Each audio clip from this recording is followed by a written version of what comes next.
All right, ladies and gentlemen, so the Buffalo Bills beat the Kansas City Chiefs 24-20.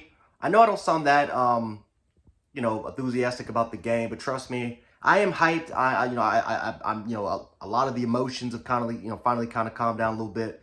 It's a good win for Buffalo. Very, very good win for Buffalo. Listen, Chiefs fans, we all know we're going to see you in January.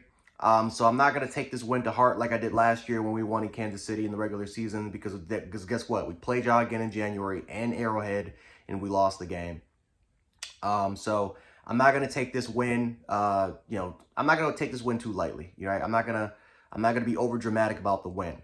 We know we're going to see you in January. So Chiefs fans, Chiefs Kingdom, we'll see you again there. Like I said, shout out to PG, a lot of the other Chiefs fans. We'll see you again pretty soon. But, yeah, man, Josh Allen Josh Allen showed why he's one of the best quarterbacks.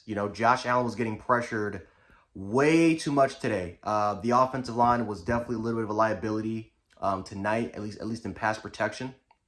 I feel like in the first half, we ran the ball extremely well. Singletary at one point was averaging 7 yards per carry. Matter of fact, he finished the game with 75 yards rushing. He got a little bit of stone in the second half, but we kind of went away from that in the second half a little bit. But for the most part, give credit where credit is due. I think the defense really played a really good ball game today. We're getting some pressure on Patrick Mahomes. Now, of course, Patrick Mahomes doing magician-like stuff, was able to kind of run around, scramble on the pocket, make plays, extend plays, all that type of crap. But let's give credit where credit is due, man. Buffalo's defense did a really good job. I thought Jordan Phillips was again a difference maker in the interior. Ed Oliver, he kind of came back today. We saw what he was able to do. Von Miller had a couple of sacks. Shaq Lawson got a sack in there as well. So our defensive line, I thought, played a way better game than what we did against Kansas City in the playoffs. I also thought that for the most part, special teams, I thought was pretty clean today. I thought that was pretty clean for us on special teams. I thought Sam Martin, punting-wise, had a pretty decent game for the most part. Kicking coverage, punt coverage was really nice. But again, our corner play, we were very physical with KC's receivers. Now, Patrick Mahomes is Patrick Mahomes. Even with the loss of Tyreek Hill, Travis Kelce remains to be the best tight end in football. And, Juju Smith-Schuster had a coming out party against our defense. But we were a lot more physical in this game compared to what we did against Kansas City in the playoffs. We were more hands-on, which is why, we had the pass interference calls, we had the holding calls against us. We were way more physical with Kansas City's receivers. And that's definitely something that we can definitely take away from. Hopefully we don't back away from that like we did in the playoffs and give this team way too much cushion. I would rather take the holding calls and the pass interference calls any day of the week. Just be handsy with them, be physical, and try to buy some time for this pass rush to get to Patrick Mahomes. Receivers, I thought were pretty solid, except for Isaiah McKenzie. I think that's the one thing we can definitely talk about. Isaiah McKenzie had a shitty game. He was god-awful in this game. And I think there's definitely, you could make an argument, a conversation definitely should be had about whether Isaiah McKenzie should be benched for Khalil Shakir. Because Khalil Shakir had 75 yards receiving with Isaiah McKenzie's absence last week due to concussion. And he came back this week, and McKenzie was god-awful. Now, did the concussion have an impact on his ability to perform? Who knows?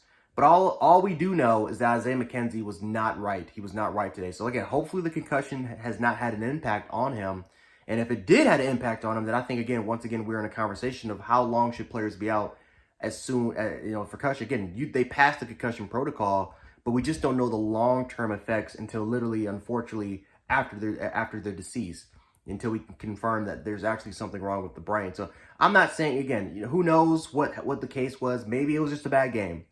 But with the whole information, the whole argument now with concussions now, especially more, them being a little more rampant, more so than ever, who knows? But McKenzie just did not have a good game. He just did not really have a good game. For the most part, that lateral, just made costly mistakes, dropped wide open passes, kind of slipped on his feet. He was trying to gather it, but he slipped on his feet. That could have been a touchdown pass there.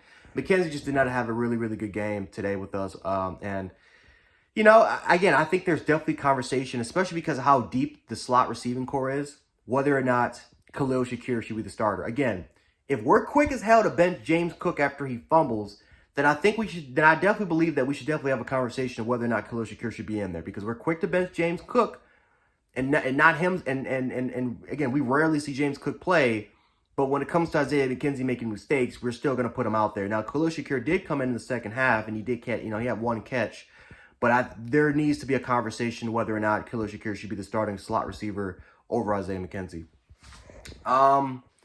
Overall wise, though, I mean, like I said, it was a great game. Great game overall. Ken Dorsey's play calling was not the best tonight. I mean, let's be honest, it was not the best. There was a lot of questionable calls out there tonight, especially on third and short situations that we did not convert. But he called a good enough game for us to win, and that's what matters. But if there's anything to kind of take away from this, is that number one, our young players are stepping up.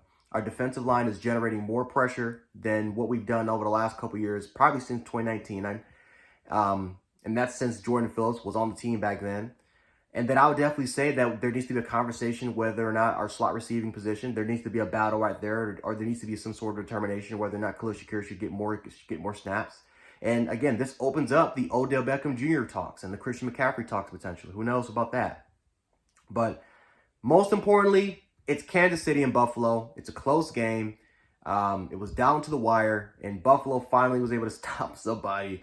Was able to stop Patrick Mahomes given the time. The funny part is Kansas City had a field goal in 12 seconds. They had a field goal they had a field goal in 12 seconds. So no one's really talking about that because we got the win, but I think they got a field goal in 12 seconds. So that just tells you all you need to know about that. But yeah, guys, congratulations to the Bills. KC, we know we'll face you again in January.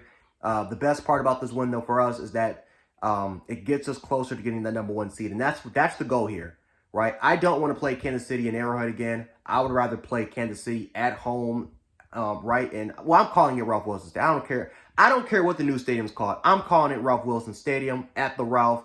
I would rather have it there so I can go to those games and, we can have the 12th man behind us. But, Jan Sports, I'll catch you guys in a bit. Peace.